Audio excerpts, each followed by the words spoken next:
on earth have you unleashed? That's what he said. He said, expect more, much more from our little corner of the world in the days to come. New Zealand has a connectivity issue. They used to suffer from the tyranny of distance.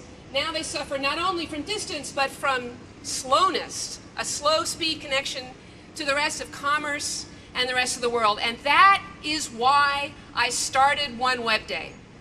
My name is Susan Crawford, and I wanted to see an environmental movement for the web.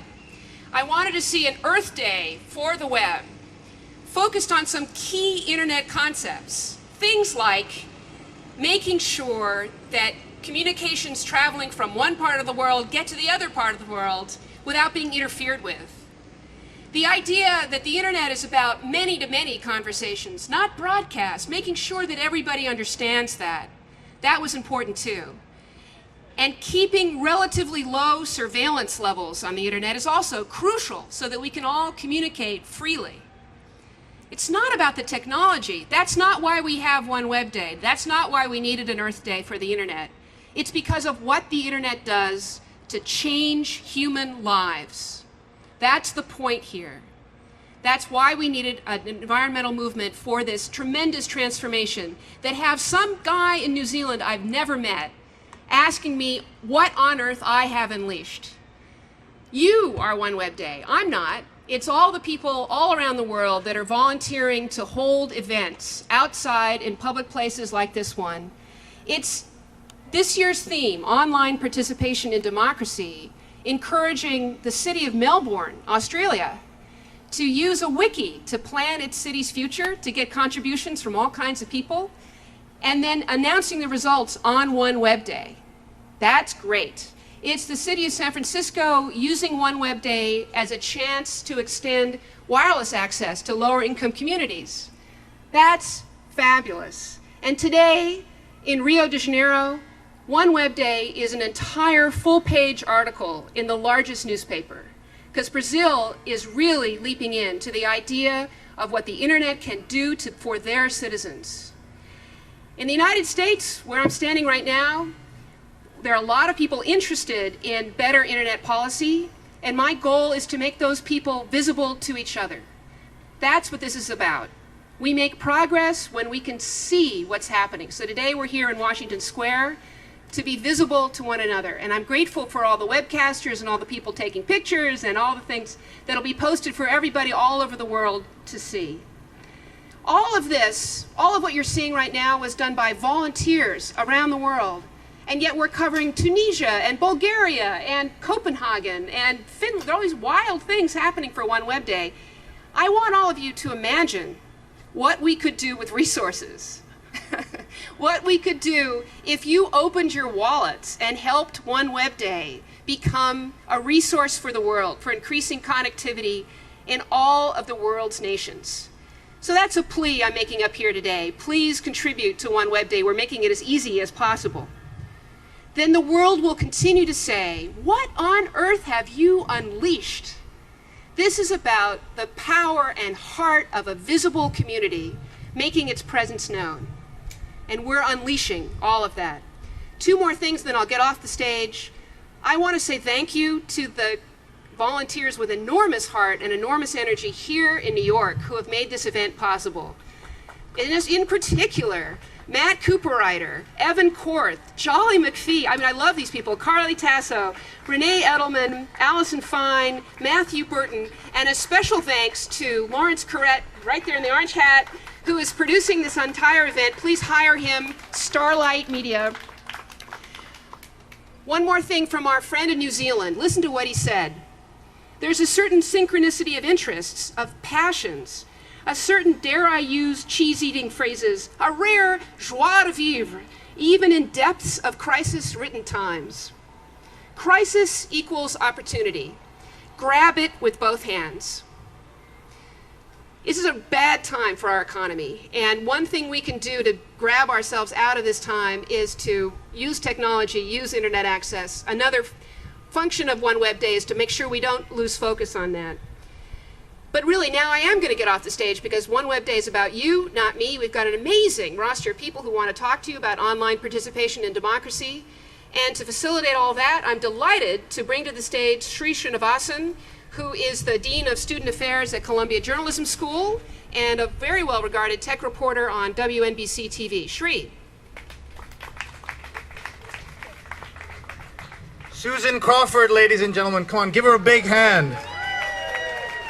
She really has unleashed something very important and very special, and she's going to be back tomorrow morning teaching class at the University of Michigan Law School. She does this all on her own, and just because she wanted to change the world. So again, Susan Crawford, ladies and gentlemen. My job today is to be your traffic cop. We have so many people who wanted to participate and speak to you today that they brought me in to kind of help navigate this stream of folks who are here. We're going to make this a conversation. We have some terrific all-stars who are here and soon to be stars, and we want everyone to get a chance to talk and listen. We're going to do a series of short presentations, less than 5 minutes, they've promised me, from several people. After they're done, we're going to have a panel here. What we've done is there are 2 poster boards with a cell phone number onto which you can SMS or text your question for anybody who is speaking here today, or if you have a statement or anything you like. So please write down this phone number or put that right into your cell phone, and please text a question as we get going here. But let's get right to this. It's such an important and fun afternoon we have ahead of us, so let's get to it. I'm going to see if the Honorable Gale Brewer is here yet. If she isn't, we're going to get to our first speaker. Our first speaker is Andrew Barron, who is with Rocketboom. Rocketboom is presented in the format of a newscast with a comedic slant. Each weekday, Rocketboom offers oddities, vlog excerpts, and explores emerging social movements. Please welcome Andrew Barron. Andrew, by the way, is shooting this also, so he's got the camera running by himself out there, and he's going to be speaking. Andrew Barron. Thank you very much. Thanks, Susan. So I just am going to be really quick. I just want to give you just a tiny little story, personal to my life, about why I'm here and why this is so important to me. When I was very young, I was really into music, and I aspired to be a musician. And I lived in Austin, Texas, and I eventually started to play in bands. And then actually for South by Southwest, the big convention, our band got noticed by the major record labels. And we got flown out here to New York by 3 different record labels, in fact, during this one time. And they all said the same thing in different words. They all said, "I'm sorry, but you know, after really looking into it, your music's just not commercially viable enough for us. It's good, it's just not going to ever work in this system." And it really hit me hard, and I had to I sort of felt like that was my dream, or that was sort of like my only opportunity. And this was actually at a time about a year or 2 before Napster. And so then as Napster came along, you know, as we all know, that really represented sort of like the democratization of music in a way. It had to do with just the situation in the internet. And unfortunately, I kind of missed that phase. I was already kind of going on to the next things and sort of giving up my dream slightly. And then I stumbled upon a video project that would have gone through the same situation. It would just been, you know, could I have gotten my video distributed on this small little environment? And luckily, I had learned my lessons from the music situation and knew exactly what was happening, that we were going through the democratization of media in terms of the motion picture. And I took that and I ran with it, and it's turned into a great business for me. And now I realize that how important, I kind of knew instantly how important it would be, but beyond just my own personal business, the video, music, all of this media that we're all putting out there, it's the most important thing that we're able to publish freely like this. And to imagine this getting taken away from us, to having the IP say no, that you can't do this, or you have to pay extra, and sort of moving away from this new democratization of media, it would just be it would be horrible. So I've dedicating my life, basically. This is my life work to making sure that that this continues to be open and free. And my final point here is that obviously extracting this into other sections of the world, this is the best opportunity for anybody in a smaller, underdeveloped country, anywhere in the world, to take hold of the tools and to catch up really quick and to just jump right in and be involved. And that's possibly the most important thing in the world, is just to level the playing field for people around the world. So now that our economy is completely crashed out, I was inspired by Tim O'Reilly last week when he said, stop building these iPhone beer apps and super pokes. Go out there and really do something. Let's really just go out there and do something valuable. So thanks again to Susan, and happy One Web Day. I know there'll be people unhappy with your putting down those beer apps on the iPhone, but anyway, our next presenter is someone who many of you know and whose service you use every day, or every week at least. Please welcome the founder and customer service rep of Craigslist, Craig Newmark.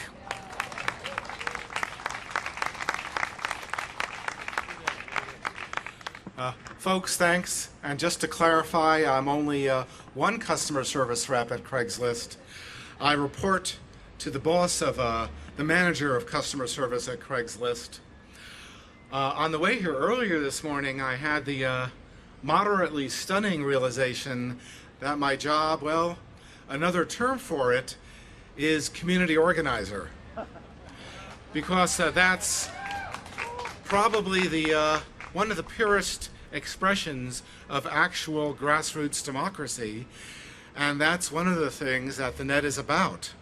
The net is more or less a level playing field. That's the intent. That's something we're fighting for, which is an allusion to the whole net neutrality issue. But the deal is that the net really does give power to us all. It really can make a difference, and we're seeing people using the net right now to mark the transition from top-down big money politics to grassroots, bottoms-up, genuine grassroots democracy. And maybe that's the biggest thing happening right now in our lives. The idea is that everyone here can, and you choose the politics of your choice, but you can get online and work, whatever your belief is, you can actually do something and work with other people and actually have maybe a small amount of power, but a lot of power working together. I do note, for example, that right around the square, there's at least 2 voter registration efforts. And for those of you who haven't had the opportunity to register yet, feel free. I will mention that there will be very shortly a really, really big voter registration effort based on the net. That will help out a lot of people here, because I suspect a lot of problems college students might have is not knowing where to register and then getting an absentee ballot if you need. So please, if I've ever helped you out through the site, get registered to vote and then do something about it. Beyond that, again, a lot of things are happening all around here. You're in an exciting area where a lot of net things are happening. The future of journalism is happening right around here. There's ProPublica, there's Huffington Post, Media Bistro, there's great work being done at NYU, people on the I Want Media program, Clay Shirky, Jay Rosen, and even a little north there's Jeff Jarvis at City University. You're living in the middle of stuff which I think is much bigger than anyone knows, but it all has to do with the democratization of the country, because we have a real struggle now. It has to do with the democratization of media, and in this world, everyone gets to play, and you know, that ain't bad. Thanks, folks.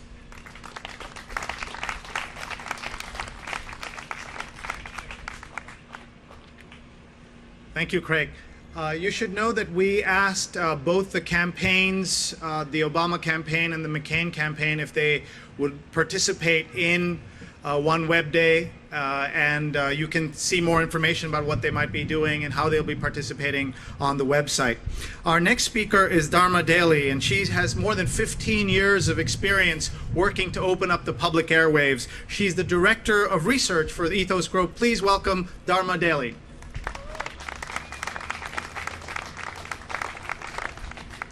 Okay. I go around the country and I do participatory action research on how community networks are being used. And I've found that the analog PowerPoint is future-proof. Where are my handlers here who are going to help me with this? Okay, great. Hang tight for a second. Okay.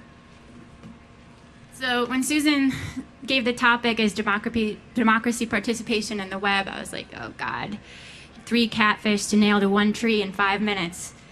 It was not, I just don't know how to get my mind around concepts that big. Is democracy something that I can participate in with my pocketbook? If I agree with a click wrap to a terms of service, does that mean that I'm an equal participant with Comcast and Google and AT&T? When I give consent, to what do I give consent? Am I online if my library has 1 connection and 1 computer, no matter how old, whether it's available to me during my work hours only, as the Bush administration has defined access? Is participation simply access to goods and services? If there's tiered services, does that mean we have tiered participation?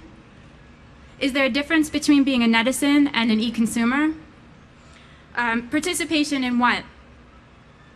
For me, participation means meaningful, timely participation with people of my choice, information that I choose.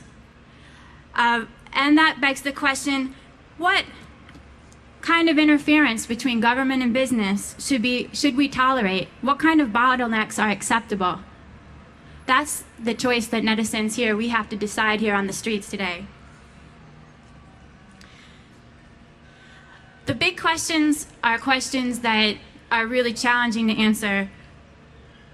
What policies, what technologies, what business models, and what subsidies enhance and widen the circle of participation? And how do we get beyond the hyperbole of what works and what doesn't? What are the yardsticks that we measure our success with? I know that we're all here today because we're very excited about the web and its possibilities, but as somebody that's worked in community radio for a really long time and knows community radio policy really well, I get really scared about the possibilities of a web in the future.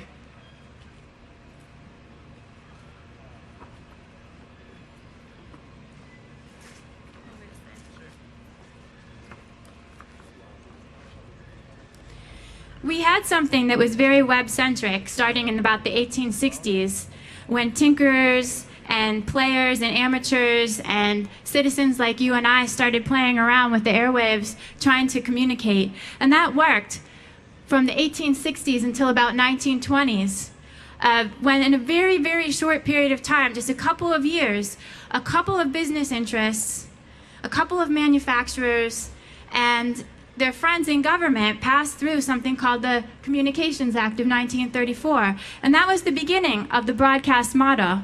Okay, and the broadcast model is based on this. Big antennas, one voice to the many. And the fact is that we forget this. There's a historical fiction around this that's based on the idea that there's a technical fiction. The technical fiction is, we know that small web-centric communication worked because it worked for decades before 1934. And in a very short time, the broadcast model formed. And that's where we are with the web today. I want to show you this. I was doing this workshop, by the way, in a barn in upstate New York, literally, yesterday. This, what do you call this? Nobody. It's a trick question, you're right. It's a cell phone. We call it a cell phone. This is a two-way radio and a computer, okay? And when you take a web-centric concept like this, many to many, and you apply it to the technologies that we have today, look at this. One phone call in the 1940s out in the field, your general or whatever, with a cell phone like this. Today, the same amount of bandwidth over the airwaves makes 100,000 simultaneous phone calls. That's what the cell is in cellular, okay? And there's orders of magnitude more possibility if we just take all of the tricks that already exist. This is not science fiction, okay? This is reality. We can do this now with the science. It's the historical fiction and the economic fiction around these technologies that keep us from being able to use these airwaves for our own benefit. Thank you. Oh, I need to make a plug. Next week, City Council is going to be having a hearing on how the public airwaves in New York City is going to be used. So feel free, folks, I don't know who has these flyers out there, but consider coming out to the hearing. Okay, thanks. Folks, we're already getting some excellent questions on the cell phone. So please text your questions. The phone number is right there. One of the questions I got, what can I do to help protect internet freedom? These are just some of the answers we'll get to you and get you to after we do the panel, when we do the panel discussion after these quick presentations. Our next speaker is the Honorable Gale Brewer. She is the chair of technology of the Technology and Government Committee in the New York City Council, and she has been an advocate of using wireless, broadband, and other initiatives to open up technology here in New York City. Please welcome the Honorable Gale Brewer.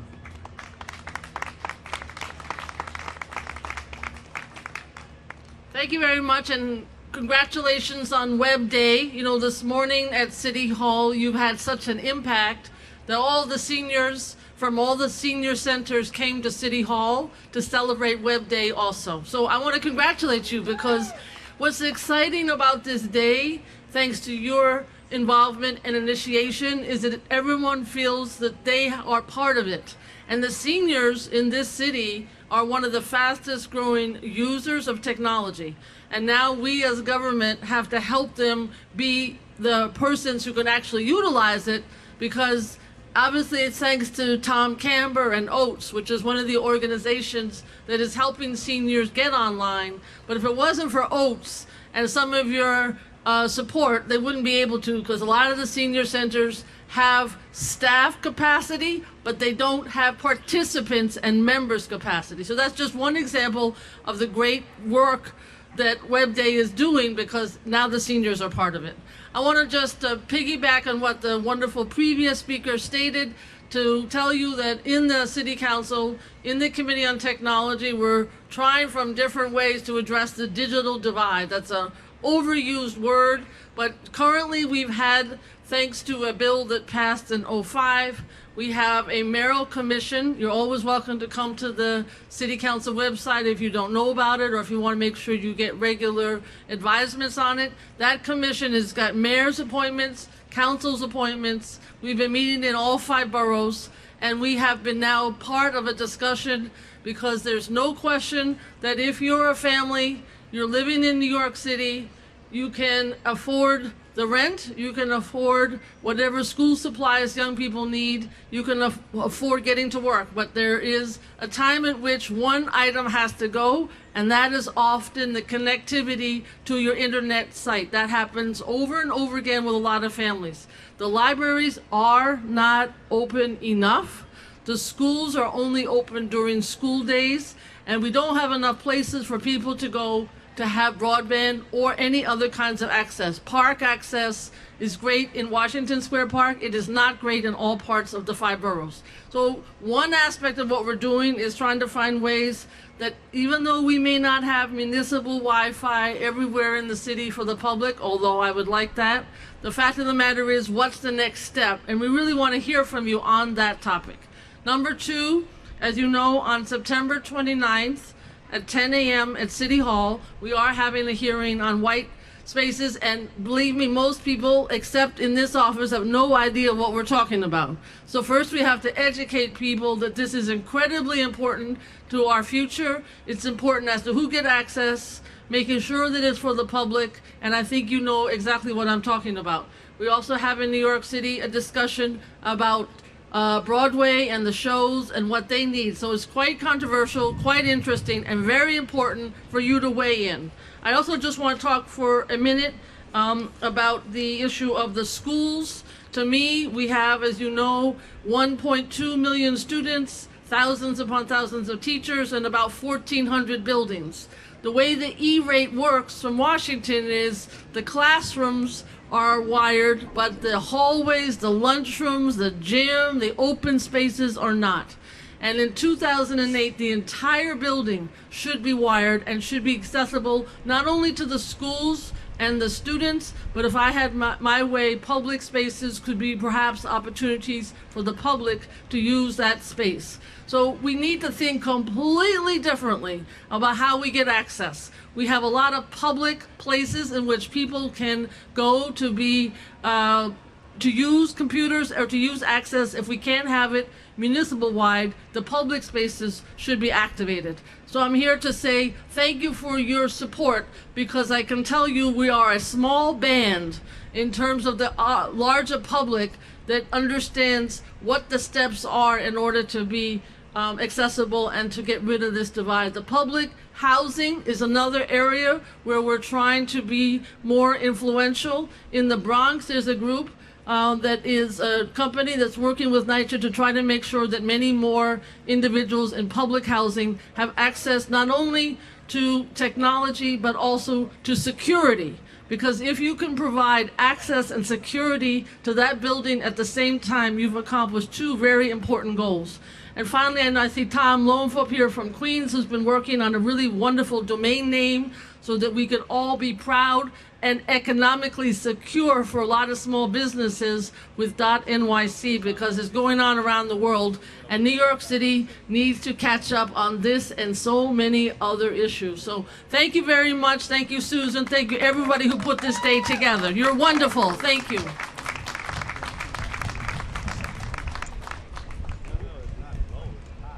We have some great questions coming in about net neutrality, opening up the radio spectrum, etc. Please text your questions to this number, and we'll have a panel very shortly with some of our speakers. Our next speaker is S.J. Klein. He's the Director of Community Development for the One Laptop Per Child project. He's a veteran Wikipedian and has been was the organizer of last year's International Wikimedia Conference. Please welcome S.J. Klein.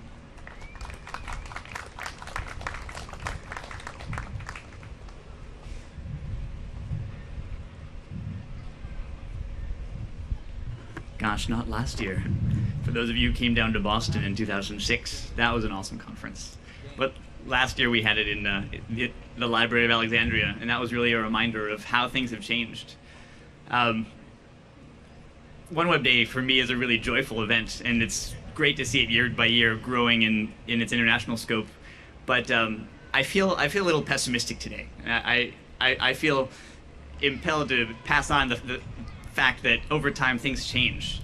I mean, over the thousands of years since the Library of Alexandria was first founded, Alexandria has been reduced to much less than the international city that it once was. And the library that they recreated 6 years ago is still just a shadow of what it hopefully will be again, and what it was for so long.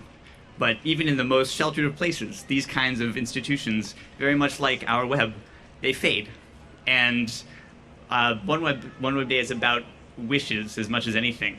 And my wish is that as we think about the amazing things about the web and what we hope for in our reasonably ideal and stable world, we should think about how we can preserve what matters most for times that are not so stable and for generations that don't have the luxuries that we do.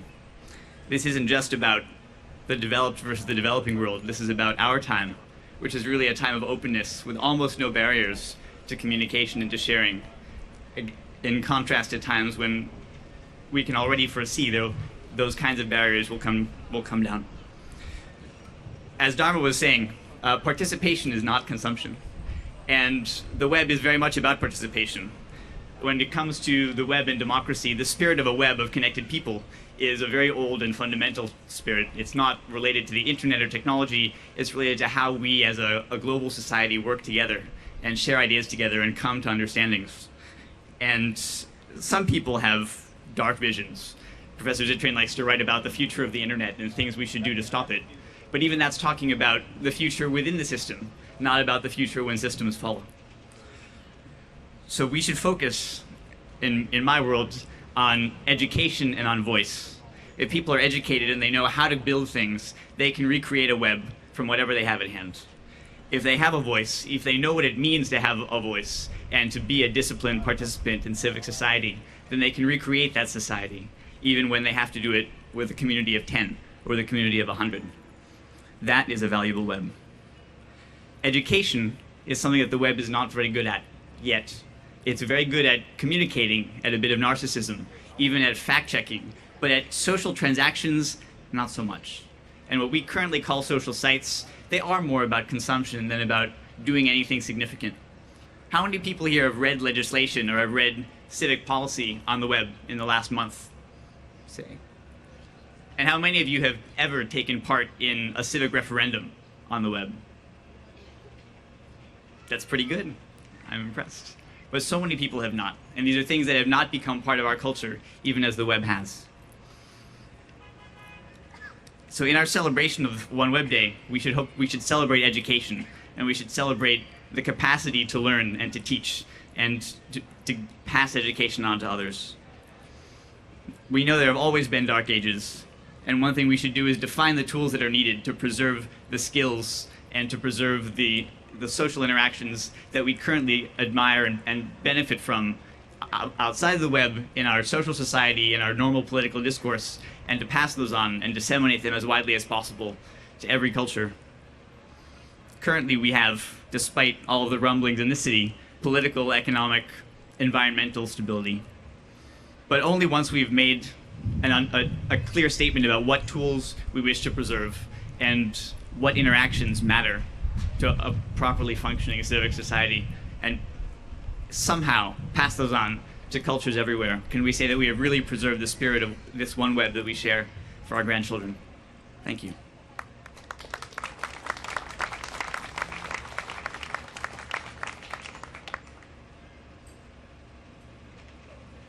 I just wanted to give out the phone number in case anyone's watching live and wants to send a question in. 347-738-0748. We have 3 more speakers, and then we go to an in-depth panel discussion.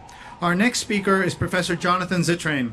He's a professor of internet law at Harvard Law School and faculty co-director of Harvard's Berkman Center for Internet and Society, and he's the author most recently of The Future of the Internet and How to Stop It.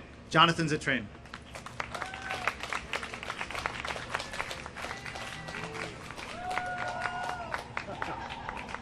Thanks so much. It's so nice to see you here in real space. I like this so-called real space.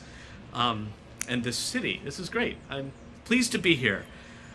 A guy named Tim, who's a physicist, trying to kind of avoid getting his real work done, invents something wonderfully branded as the World Wide Web. And by invent it, we mean he comes up with a way to communicate that he just shares with the world and says, if you want to talk this way, it might be cool. And the more people who talk this way to each other using these protocols, the bigger the web will be. He wasn't the only one. Some of you here may remember Gopher, or Wise, or FTP. Can't imagine why the web beat those out. There are lots of bad ideas, lots of good ideas. The internet on which Tim Berners-Lee built the web is open to everything. And that's why I actually celebrate the iPhone beer application. While I hate being bitten by vampires on Facebook as much as I do being super poked, I celebrate that it's there because God knows out of that crap, something good will emerge. So in some ways, I see One Web Day as a celebration of the fertile crap which gives rise to the next generation of growth, of green, of trees, and not worrying beforehand which is which. I remember when I first heard about Twitter. Somebody said to me, it's kind of like blogs, only more inane. I was like, that's what the world has been waiting for. What will come next, right? Just one letter status updates. And that might be good too. The fact is, you don't know ahead of time. And as there is now a Facebook group celebrating the fail whale, the icon on Twitter when something goes wrong that's the Twitter birds trying to lift a whale out of the water. You can join a fan club for it. We see that it takes on a significance that you would never have expected. A guy named James Carl Buck was a Twitterer who went to Cairo, interested in some unrest that was happening there. He gave a tweet heard round the world, followed by 572 people. The single word, arrested. That was enough to start the links going to the State Department, the Foreign Ministry, the police, and to actually get him sprung from jail. So, if somebody named Craig wants to start a list and just see where it goes with a user interface that has not been updated since 1994 and a half, more power to him. If a guy named Jimbo wants to start a free encyclopedia that anyone can edit at any time with 7 articles as the seed, that's the stupidest idea in the world, and it's great. It's Wikipedia. And that's why if somebody named Susan wants to start one web day and see what happens, here we are, virtually and literally together to celebrate. Now, I confess I share a little bit of S.J. Klein's pessimism. If we were attuned to the web innately, it would be sometimes as if a great disturbance had happened in the force, and millions of voices and computers cried out as if one, and then were silenced. Every moment another computer is pwned, probably among the people here, either pwners or pwnies, I don't know which, or both. This is an insecurity that means we will be promised a set of technologies that tell us they'll clear out the crap. They'll just give us the ringtones we've been craving. They'll give us the applications we know we love, all in one convenient package. I want us to resist that, and the resistance takes many forms, but largely it means we need to take some ownership of this collective hallucination we call the web. If you're an artist and you're typically doing creative stuff, try coding a little bit. If you're a nerd whose only English words strung together tend to be the emanations of an anonymous coward on Slashdot, try writing a blog about something political. In fact, if you're a political candidate running for president, try learning something about the internet or even using it. In 1996, John Perry Barlow, who's here today, wrote a declaration of the independence of cyberspace. "You weary giants of flesh and steel," he says, "I come from the land of cyberspace with a message, leave us alone." The problem is that cyberspace has now annexed the real world, and the question is, what do we want to do with it? I say it is a challenge to us to make not just cyberspace now, but the real world a world better, one in which we want to live, one that has these values of welcoming contribution from all corners and not being too quick to say what works and what doesn't, what's the crap and what's the gem. Thank you very much.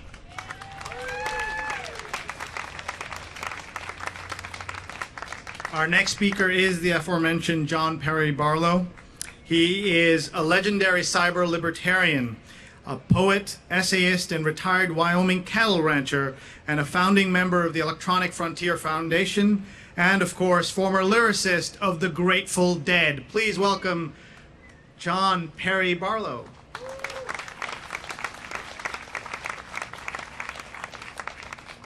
Boy, it's really nice to be in meat space on a day like this. This is a beautiful day in New York. Thank you. I'm going to be very brief. We have a lot of speakers. There's a lot I could say. But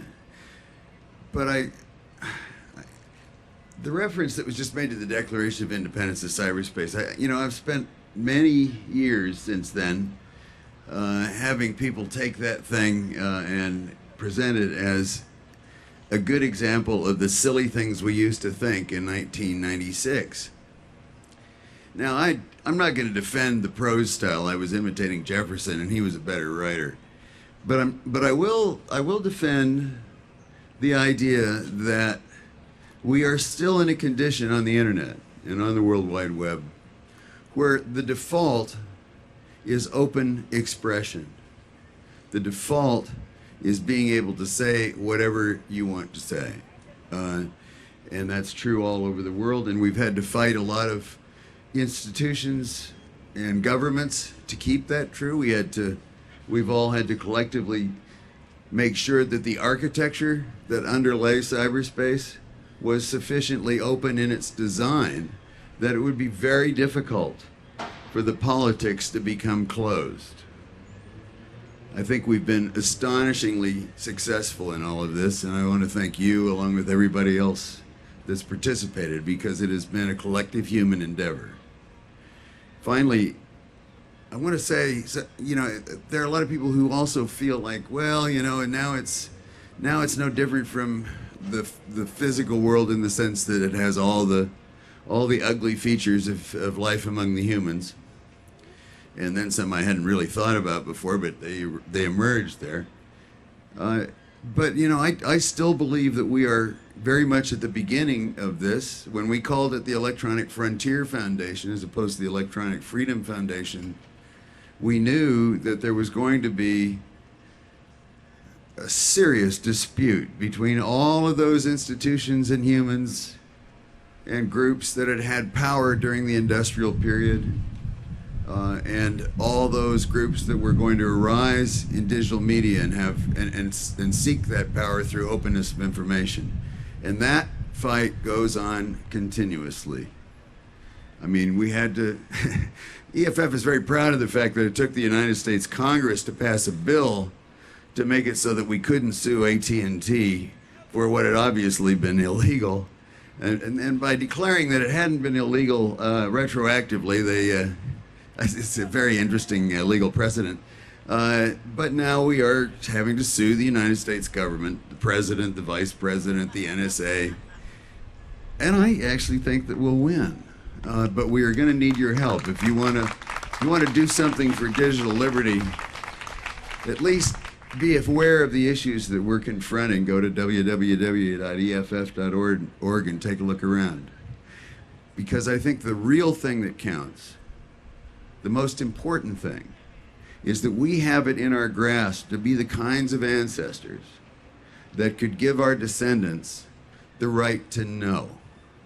Not just the right to speak, not just the right to listen, but the right to know anything that might be generally relevant to them, no matter where they are, no matter how much money they have, no matter anything. And we can do this. We can give them that gift. And I really hope all of you will participate in that. Thanks.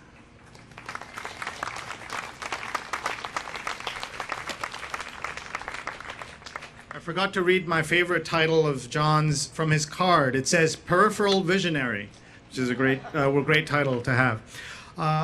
We have two more speakers and then the panel discussion, and we've got lots of great questions coming in via the cell phone and SMS. The phone number is there. Please remember to send in your questions, and we're going to set up the chairs in a couple of minutes. One of the fascinating things about the internet is how words change meaning. There was a time when I was growing up when surfing meant going on the water, then surfing meant channel surfing, and now surfing means obviously the web.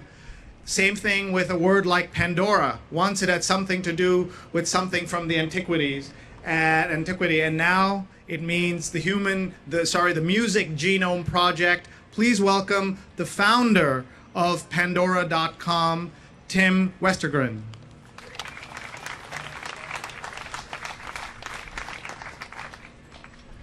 Okay, my favorite line so far is this fertile ground for crap. I'm going to keep that one, absolutely. So I just want to tell a little story about our experience with democracy as a business, which I think is pretty profound and is maybe a sign of what's in front of us. So Pandora operates under what's called a compulsory or statutory license, which means that there's a piece of federal legislation that guarantees us the right to play all the music that we have in our collection by signing one license, one piece of paper, called the Digital Millennium Copyright Act. And the beauty of that license is that with one signing, we can play literally tens of thousands of the music of tens of thousands of artists. We actually have over 60,000 in the collection right now. And it's great because it allows us to play stuff from, you know, garage bands around the country. We don't have to go and get their direct permission to do it. As part of this federal statute, though, every 5 years, the rate that we pay for the songs that we stream is subject to, can you hear me okay still? Or do I need to speak louder, or? I'm okay? Okay. Every 5 years, that license is subject to an arbitration by a panel of judges in a copyright office in Washington. And about a year and a half ago, that group met, 3 judges, and decided to massively increase the royalty that we pay as a business, or internet radio. And after some sort of frantic calls to all the folks that we knew might be able to help us, it looked like we were done, because our appeal was denied. There was no sort of seeming recourse from the rights holders. And so we were kind of getting ready to fold up the tent and decided, well, let's try one last thing and actually ask our listeners to help us. And Pandora, along with a whole host of webcasters, sent emails to their listeners and said, please take a second to call your local representative in Congress and email them, call them, send them a fax, and ask them to please intervene and prevent this sort of catastrophic change from hitting. And the response was unbelievable. In a matter of 3 days, there were 400,000 faxes sent to Washington. The entire fax infrastructure on Capitol Hill was shut down for almost a week. And eventually over 2 million people actually called in on this issue. And the result of that is that Congress actually intervened and called the parties together into Washington and said, look, something has obviously gone terribly wrong here. We'd like to use our fax machines again. You guys need to sort this out. And if you don't, we're going to. And as a consequence of that, we, Pandora and the webcasters, have now been negotiating with rights holders to come up with a much more equitable, reasonable solution that will allow us to exist, and they'll preserve the statutory system. And I'm sort of hopeful that we can get there. And I think that is an astounding occurrence. I mean, can you imagine 10 years ago that there would have been a sort of arcane change to a piece of legislation in Washington and an industry that's full of very powerful lobbyists, and that the general population would actually be able to get up and say, no, not this time, and actually express their voices strongly enough that things would be changed. And well, lo and behold, it seems to be happening. And I think that, you know, to me, the most sort of significant, effect of the internet with regards to media is the fact that you can really participate and make a difference. And the "you can make a difference" is such an old, tired phrase, and it's been used, I think, falsely for so long. But I think that's actually changing, and we've experienced that firsthand, and I hope that we're going to experience that, you know, across media more generally. So I encourage you to participate, because I think you really can make a difference. I can speak from firsthand experience about that. And if you did make a call for us, thank you. And we hope to survive and continue offering this far more diverse, personalized listening experience on the web. Thanks for coming out today.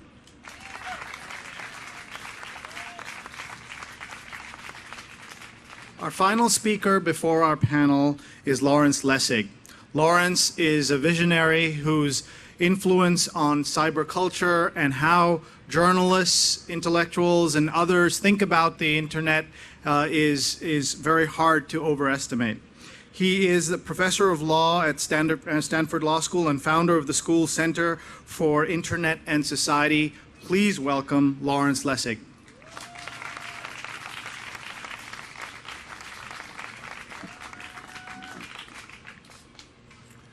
So I'm honored to be here to mark, to celebrate this One Web Day, as it is altogether fitting that this day, like the Earth, should be celebrated in this way. There is an endless list of technologies that 40 years ago, only science fiction writers or professors at MIT could have imagined. But on that list, there's only one that we could imagine celebrating with a day. There will not be an iPod day, Steve's dreams notwithstanding, nor will there be a one PC day, whether or not Seinfeld agrees to come. Only this technology, the web, only this community, the web, only this dream, the web, makes sense to celebrate in this way. And of course, there is much to be proud of. This technology, this community, this dream is far more than any of its founders ever could have imagined. As Holmes said of the Constitution, that it, quote, called into life a being, the development of which could not have been foreseen completely by the most gifted of its begetters, so too could we say of the net. And indeed, that is precisely what we cheerleaders have been saying of the net as we have fought to defend it from the changes that would corrupt its most precious feature, that it repeatedly surprises even the most gifted of its begetters. Defend it, that is, by keeping it open to change, free from the inevitable design of those who have made it to make it so that the platform on which they made it doesn't encourage others to displace them. But as I reflect upon where we are today, and by we, I mean we Americans, just one part of this world, I grow increasingly impatient with celebrations. I grow tired of self-confident pride. We are in the middle of a war, paralyzed by terror.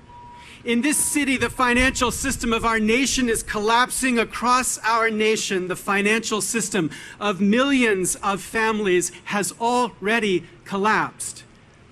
And yet at the center of this mess is a government, the product of a democracy which too few of us respect. A president favorably thought of by less than a third of the nation, a Congress favorably thought of by less than 10% of the nation. The only branch in our government enjoying majority support is the one branch not elected by the people, the court. We should pause to think about just what this means. There were more who supported the British Crown at the Revolution than support the US Congress today. And I suspect more who had faith in our government attending to the problems that were ours at every point in America's history, save that one point that quickly slid into a civil war. We must change this. It's time we turn this extraordinary platform for hope, the web, to more of the extraordinary public problems that weigh us down. It is time we use the inspiration and power of this technology, this community, this dream to fix what is broken in this real world. It is time the virtual gets used to fix the real. Our crisis in governance has perhaps never been as profound, and it feels almost Hollywood-esque, maybe Harry Potter-esque, that just at the moment when things are as dark as they possibly could be, we get handed this magical tool that could, if used well, save this day. But the fact is, things are this dark, and we have been given this tool, and we must use it to learn again how citizens govern. There is a government we are responsible for. There are enormous problems it has either caused or it is not curing. Let us take this technology, this community, this dream, and use it to restore democratic responsibility and community and a dream. Thank you very much.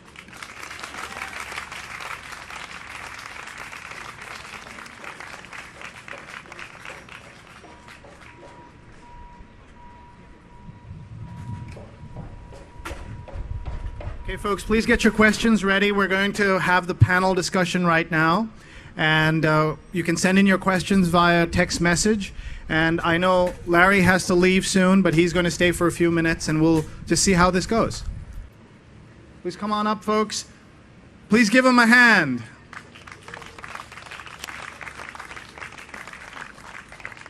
Let's see, who else is? Dharma, you coming up? And SJ, okay. We'll just remind everyone of our speakers. Larry Lessig, John Perry Barlow, Dharma Dailey is standing there. SJ in the red, Tim Westergren from Pandora, and Jonathan Zittrain from Harvard. Please give them a hand, folks.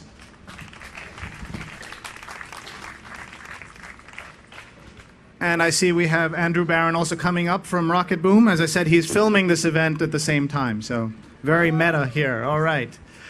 We've gotten several good questions, but since Larry has to leave, maybe we'll start with you. If you could, Professor Lessig, tell us what you're working on now and how that ties into everything that you've just told us about.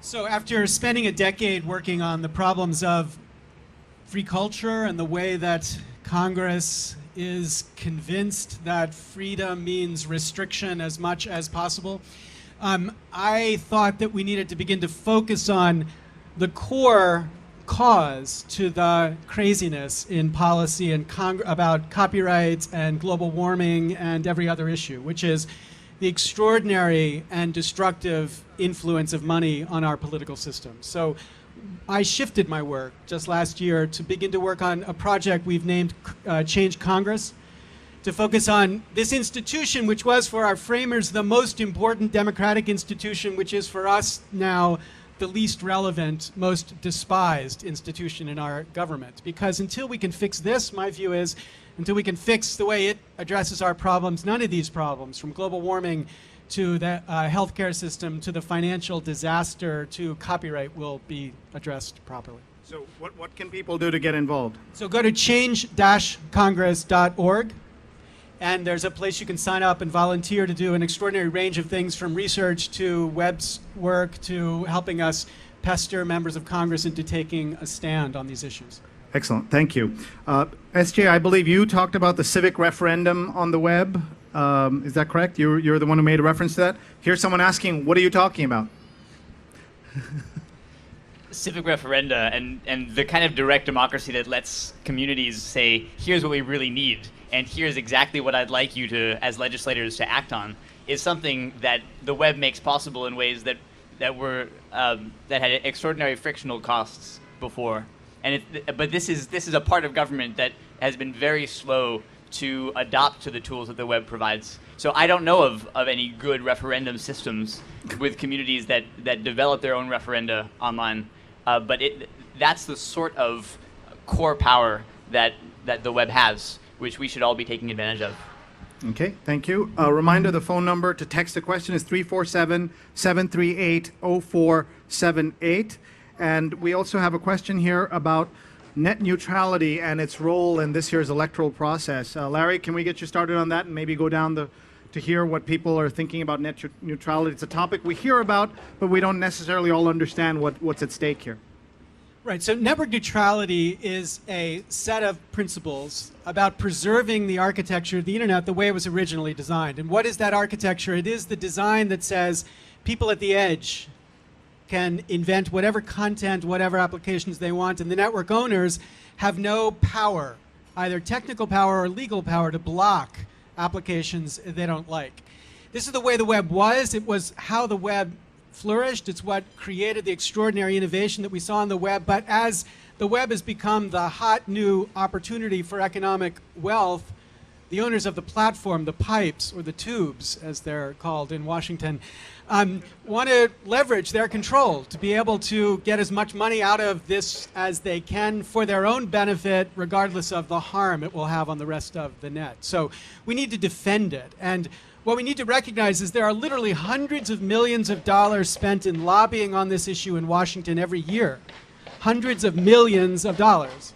And we can't begin to match that through money.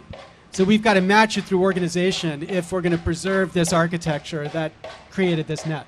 Someone already thought of it. They said the lobbyists are the core of the problem, Larry. Is there a law defending their right to exist? Can they be outlawed? No, I would defend their right to exist. I would defend their right to participate in this debate. I would defend their right just as I defend a lawyer's right to stand up before the Supreme Court and argue his case or her case. But I don't think the lawyer has the right to say, we can build you a swimming pool, Supreme Court, or we can fund your retirement, or we can give you a new car if you'd like, the way a lobbyist effectively gets to say to members of Congress when they try to persuade members of Congress. So there's a role for free speech, lobbyists included, but there isn't a role, in my view, for using the power of money to distract them, to make them dependent upon this money as they try to do their work. Thank you. John? You know, the problem with net neutrality is that everybody talks about it. You know, it's like they used to say about the weather. You know, is everybody talks about it, but nobody does anything about it. The reason that more has not been done is because, however much we might agree that an open network passing back and forth packets that are identical and dumb, as they say, how important that may be, the means are really subject to, I think, legitimate and hard debate. For me, I think competition is what we need more than anything else. But, you know, as the councilman reminded us here this morning, in this city, it is almost always the case that the last 500 vertical feet do not have competition. And so if Comcast or Time Warner or any one of a number of major carriers decides to stop carrying all the alt groups or to collude on prices, or do any number of things that we don't believe are appropriate, they can go ahead and do so because there's no countervailing competition to stop them. So one of the things I think really needs to be done is right here at the local level and support those initiatives to deregulate, or to regulate just enough to keep those carriers from strangling the internet at the local level. Andrew, do you have a thought about this topic? So just talk into it. I'm sure they'll... Go ahead, just talk. Check, one, check. Maybe you can borrow John's microphone?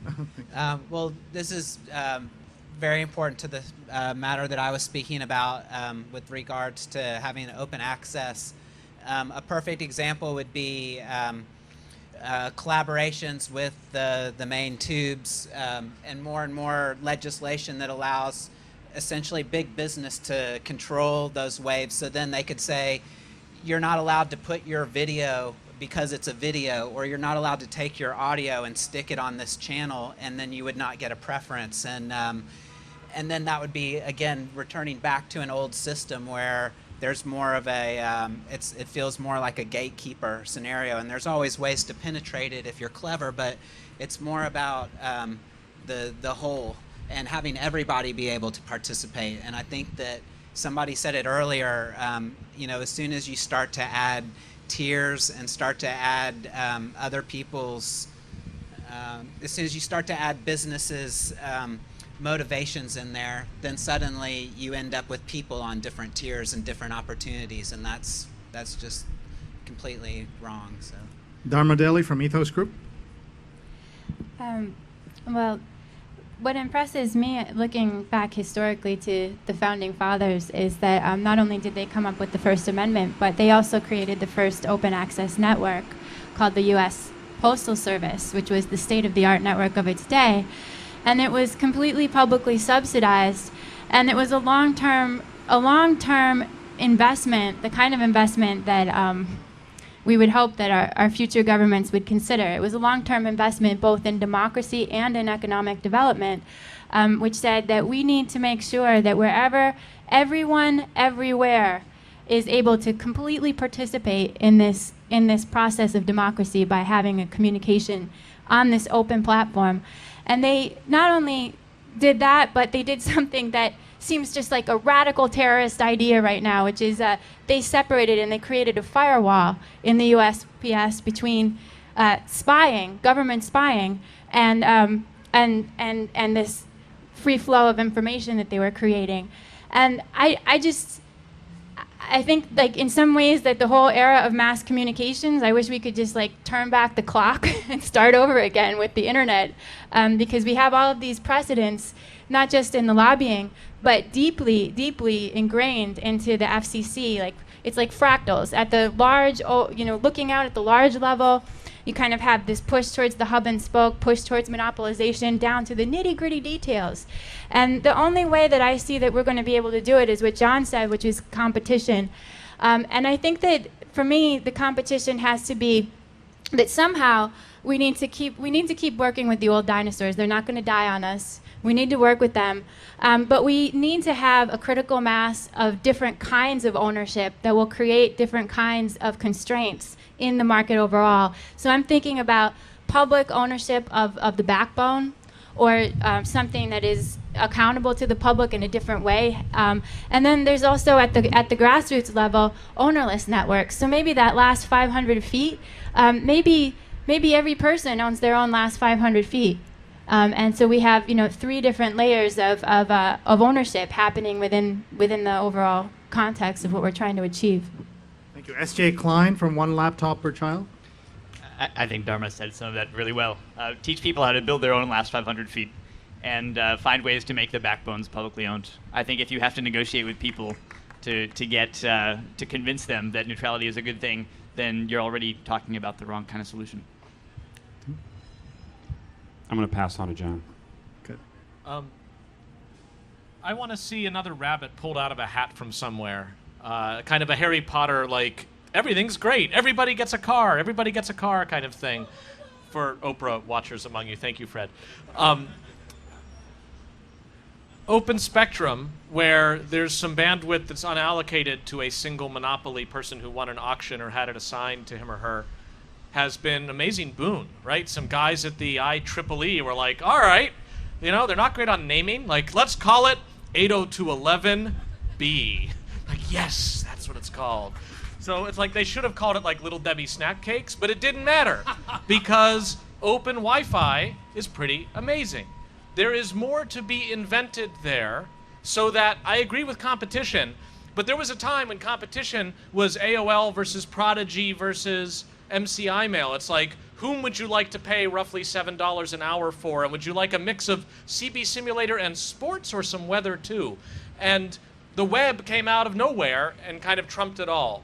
So I'd like to see maybe even a little bit of government subsidy. You could add it to the $700 billion rescue package with like just a rounding error to fund some of these people at MIT who like will work for food, and have others see if there are ways to get ad hoc networking going so that on the island of Manhattan, a piece of data can hop from one PDA to the next, and at no point are you on the backbone.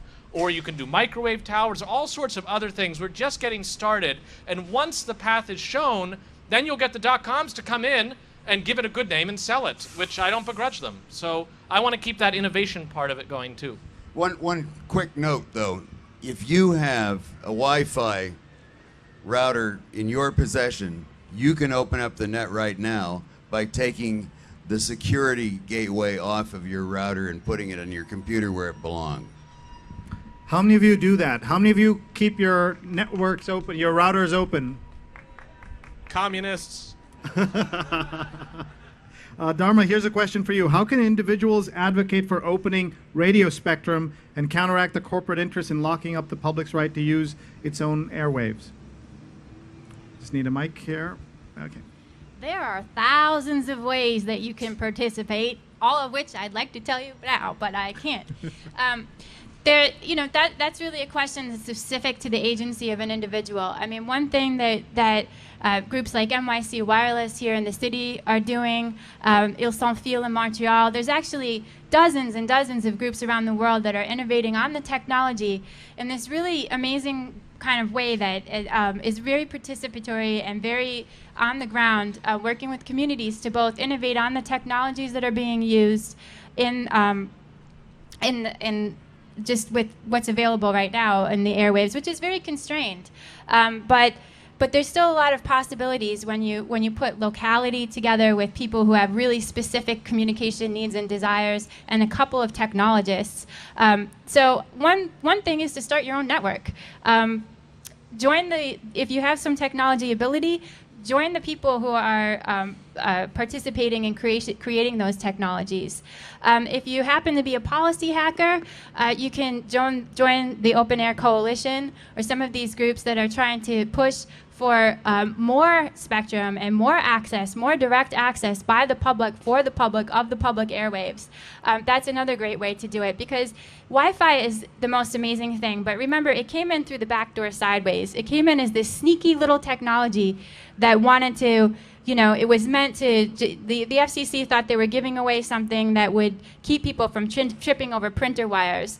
And we've tried, and this has been hacked and hacked and hacked by thousands of people around the world to try to, wireless Ghana, okay? Unwire like whole countries and stuff like that.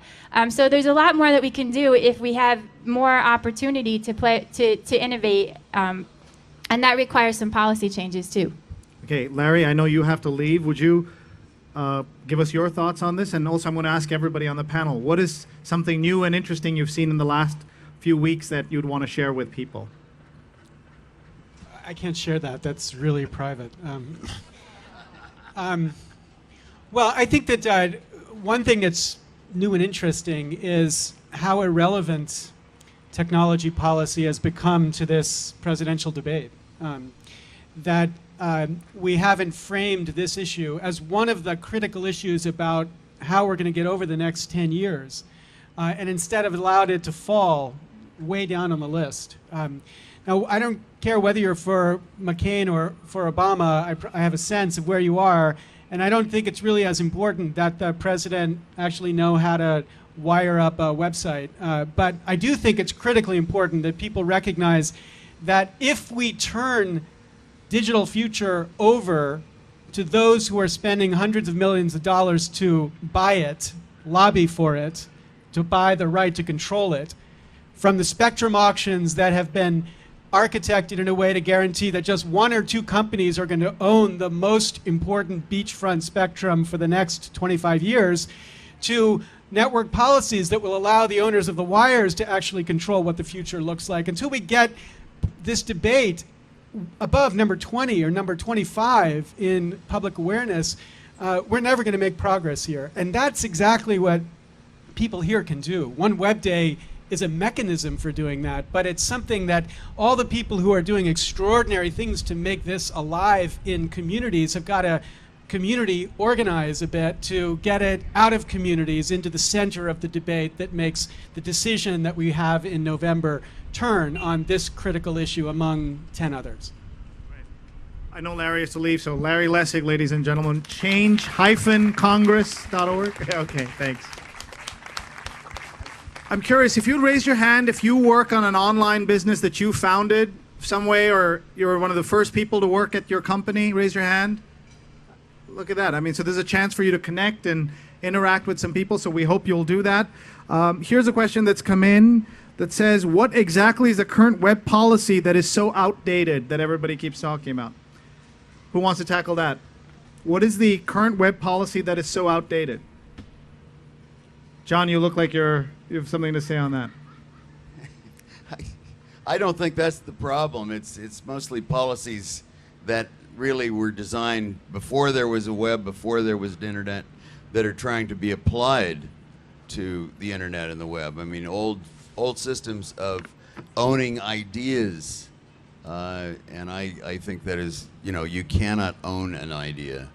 You can perhaps have a temporary license on the monopoly of its expression, but now we have laws that claim to give people the right to own ideas, and I think that is pernicious, and it has to go away.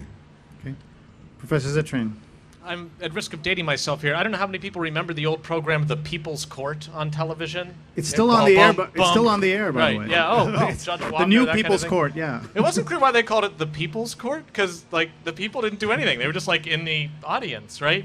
But at the end, Doug Llewellyn would stand before you and very gravely say, if you have a problem with someone, don't take the law into your own hands. You take them to court. And when I think of the problem, it's an ethos that we have that says that if we've got a serious problem, there'd better be a law that prevents it and some recourse that we can ask for of somebody whose job it is to make it better. Now, I'm not against law, so let me just make that completely clear. I like Harvard Law School, right? Yes. There are times when that's exactly what you do.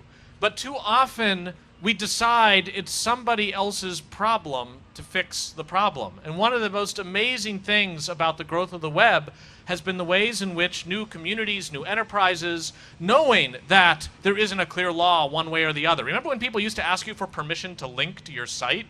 It's like, what do you say? Like, yes?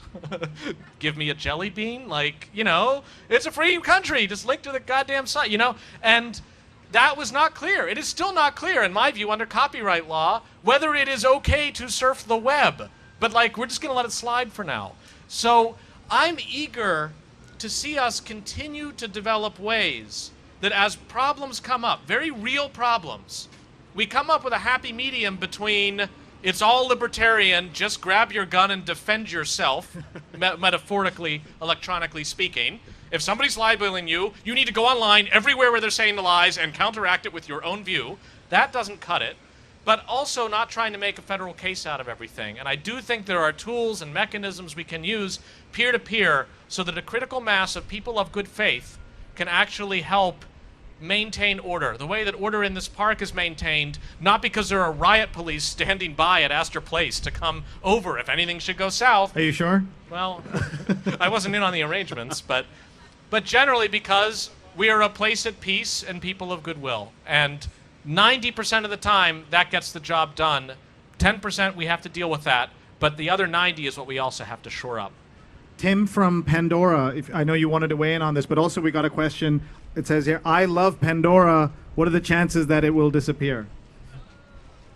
Okay. So before I answer that question, just a general thought, I guess, for me about the sort of evolution of media on the web. Before Pandora, I was a musician and spent many years trying to make a living at it, and so have some familiarity with how hard it is to do art for your career. And I think one of the great challenges that this open web causes for us is that everybody expects everything for free now, which it's cool. It's nice that there is that kind of sense of free exchange of things. But I think that the public is going to have to start to sign up for an exchange with people who create art and recognize that you may not be willing to pay for it, but you need to pay for it in kind somehow. And I think we have to be careful as a consuming public of having some kind of knee-jerk reaction to the idea of monetization and marketing and advertising and so on. And Pandora falls right in the middle of that because we deliver a free service. In order to do that, we have to put advertising on it.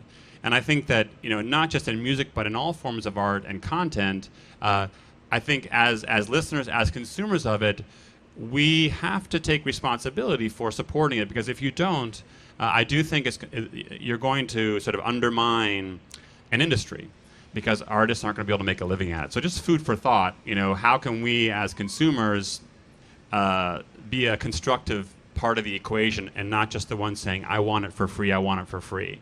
Do you think tip-jar could work? Could tip-jar work? I think there are a lot of experiments with tip-jar out there right now. There are many. Slice the Pie, there are bunch of websites that are trying to, Radiohead and all these phenomena we all know about, to be determined. The second question you had was whether the chances will disappear. Let's say I'm sort of cautiously optimistic that the negotiations will work out. But again, thanks to the public, because the folks negotiating around the table know that if they don't fix it, there are now 16 million Pandora listeners that are going to go on the fax machine. So it's all good. Okay, speaking of another big project, we have SJ Klein here from One Laptop Per Child. Can you update us on the project and how it's going and what people can do to participate? Sure. To answer your previous question about exciting things from the last few weeks, we started getting 20,000 children connecting to our website from Uruguay through their laptops a couple of weeks back as they did one more push for the school rollouts. And it's so great to see a new group of internet newbies going through all the stages of joining the web. Only animated GIFs. Oh, what banner ads do you show them was what he asked. I mean, watching them discover how much fun it can be to be a troll and then to post someone else's assignments for them, and that's really awesome. So I guess the quick rundown is OLPC has given laptops to a little over 200,000 children in Uruguay and Peru, and there are about 3 times that many that are in delivery or somewhere in the stages of getting to children, and the vast majority of them are English and Spanish speaking at the moment, but there are active projects in Haiti and Mongolia and Rwanda and Ethiopia that are all sponsored from the giving program last Christmas, which is pretty remarkable because those countries didn't have the funds to start a project on their own. So what can people do, and how does it work, and what's the plan for this giving season? So I think the 2 things that people can do is they can join our wiki and they can start contributing to the conversations there. Some of these children and teachers are now having conversations about how they should be carrying out their classes there. If you're interested in education, you can visit wiki.laptop.org and take a look at the recent Spanish editions in particular. And people can go to laptopgiving.org as well, and they can donate in advance of the holiday season. But there will be another giving program this holiday season where people can get a laptop and donate a laptop as well.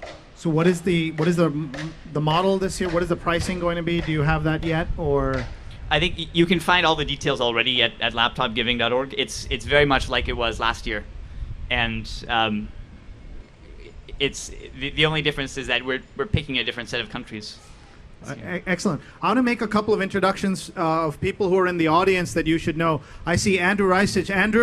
Andrew, just want to point him out. Andrew is the founder of the Personal Democracy Forum and someone who's really involved in a lot of issues here in New York about some of the things we talked about. So if you get a chance, please say hello to him. And other people, if you want to text me, I will introduce you. But Michael Smolens is here. He's got a very interesting project. It's called .sub. And the idea is .sub.com. He wants to do subtitling on all languages of all video that's possible. Where's Michael? Are you here? Michael's project is very interesting, so that if we have this video, for example, it's all in English, it could be translated into other languages. Is that right, Michael? That's an example of that. If you go to twitter.com, you see the What is Twitter video. That's now available in 41 languages, which is pretty cool. So if you have something else you want me to announce from here, I will. We're going to wrap up in a couple of minutes. We're still taking more questions. But let me go to John. What's something new you've seen that's interesting and that people should know about? Well, I think I want to italicize what Larry said. I don't know if anybody will be able to hear me, but I really believe that, as in 1960, media suddenly and surprisingly made a difference in who became the president of the United States because of the Nixon and Kennedy debates. And I think that this year the internet is going to make that difference, and already has made an enormous difference in the sense that one of our candidates has been able to raise a huge amount of money in small donations, which finally gives us back the real rights of democracy. And not until we can get people who think about something besides making an enormous nut for their next campaign by cozying up to every fat cat that has an address in Washington that starts with national or American, we're not going to have democracy, and we don't at the moment. Anything new and cool you're looking at apart from this? No, I think it's new and cool that we have reached the point where I think the internet is going to be a huge factor in determining the outcome of this election. And, it is so completely the case that I don't think I even see people talking about it, in spite of the fact that I think that it is very new and very cool. Okay, Andrew from Rocketboom, same question? Check. I actually just wanted to follow up on the election process. I'm a little bit pessimistic and I'm concerned. I was heavily involved online in the 2004 election and felt the same sort of uprising and the micro donations and everybody pulling in. We all remember the Dean Scream, kind of the culminating moment from the last election. And after the election was over, it turned out that the Democrats who had lost kind of attributed their loss basically to not really getting their message out to the people that were in the small towns in America that weren't quite yet connected. And that I kept thinking, after having lost that last election, due to not having all of that spirit and energy that I put online, it didn't add up to finally winning it, I felt like. And I'm concerned again this year that despite the increase in all of the internet activity, just as anticipated, that still yet there's too many people actually in small towns in America that are not connected. And they're not getting their news from the New York Times. They're not getting their news from anywhere except for word of mouth through other people maybe in their town that are also not connected. And I'm just really concerned about it. And I really do hope that this is the year that the internet will decide the election. If not, for sure the next term will. Well, can I just push back on that? If there are so many people who are disconnected, right here in New York, we have a digital divide. Is it right that the internet should determine who will be president? Well, I'm not sure I can answer that question, but I just do believe that what's missing is that those people in the small towns that are not connected are not getting good information, and that they're not able to basically come to the right conclusion for themselves. That rolls into exactly what I'm excited about, because I've been going around the country. What I call participatory action research is another, also known as couch surfing, going to places and communities that don't have good access and are trying to solve their own problems and put it in their own hands. Check out the projects Burlington, Vermont, Lafayette, Louisiana. These are places that are brave places where the local leadership is taking the communication systems into their own hands to do their build-outs. And I'm telling you that if you've heard about those places, there are hundreds, perhaps thousands more that are trying to do it under the radar without getting the wrath of the lobbyists and the big telcos on their side. And I'm very excited about it because it really, when you get to the grassroots level and you see the ways that people are really trying to make things happen, it's not Republican and Democrat anymore. It doesn't break down like that. Okay. Yeah. SJ, what are you seeing that's new and exciting? I know you already gave me a little bit, but maybe something new, some new service or something you've seen? I think the most exciting collaborations I've seen online in recent weeks have been very short-term political action collaborations. I think just because in this country so many people are enthusiastic about what may end up to be completely trivial political events, they're able to bring together crowds and to launch social events in 12 or 24 hours in ways that certainly weren't possible the last presidential election. Thank you. Tim? So I keep my eye on the music space mostly, and the things that are exciting me there is a generation of companies who are doing, sort of offering music and allowing listeners to sort of voluntarily set a price. There are sites like Slice the Pie, Celeband, Amy Street, and they're getting traction.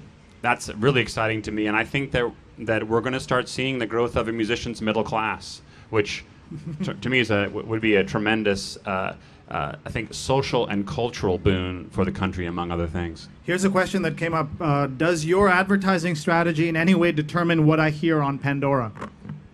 No, completely unrelated. Okay.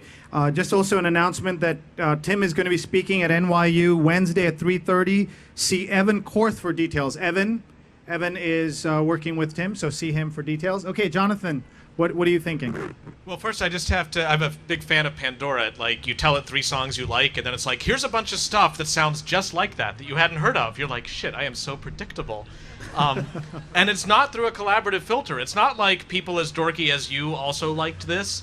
I think you have interns in windowless rooms that you call music experts who are like, that has a syncopated rhythm, right? It's really cool. Amazing. So, I didn't mean to suggest it's a sweatshop, though.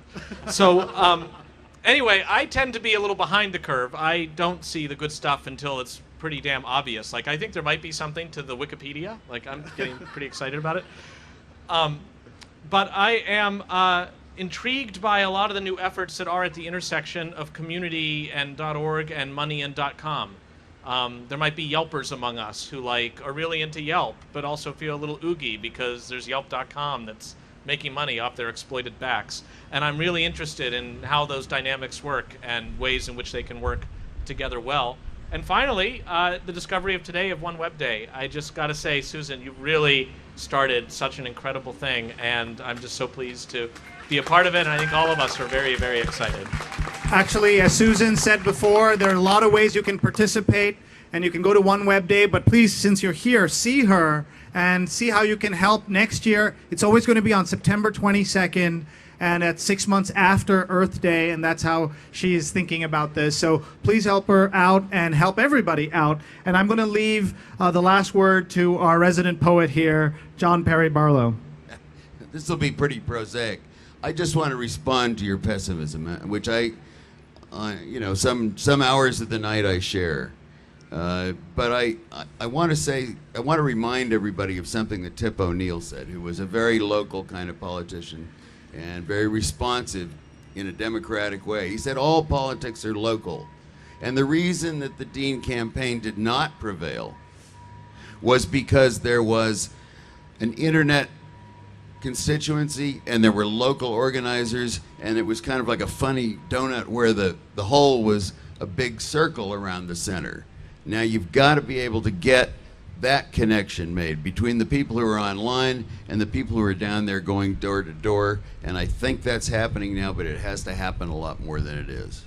Okay, a couple of quick announcements. Wikis Take Manhattan, Wikipedia and Streets Wiki Picture Scavenger Hunt across New York City. It's taking place this Saturday, I believe. The address is, where you can look it up, is at wikis-take.org. Wikis, plural, -take.org. Who sent this? Anybody here? Okay, talk to him about that. And finally, I want to make a plug for the Knight News Challenge. Some of you know about this. The Knight Foundation is giving away $5 million for projects that are local and tie the internet and information or news together. And this is something that a lot of people here have ideas about. One of our former students at Columbia got $340,000 to do this project called spot.us. I know someone else who got $600,000. The website everyblock.com, Adrian Halavati, got $2 million. The deadline is November 1st. And you can go to newschallenge.org. Any individual, nonprofit, for-profit, anybody can do this as long as it's local, physical community, and ties the internet and news together. That's newschallenge.org. Susan, do you have something to add? Or thank you. All right. Let's thank our fabulous panel, folks. And they're going to stick around for a few minutes so you can come up and say hello. And good luck, everybody, and enjoy One Web Day. Goodbye.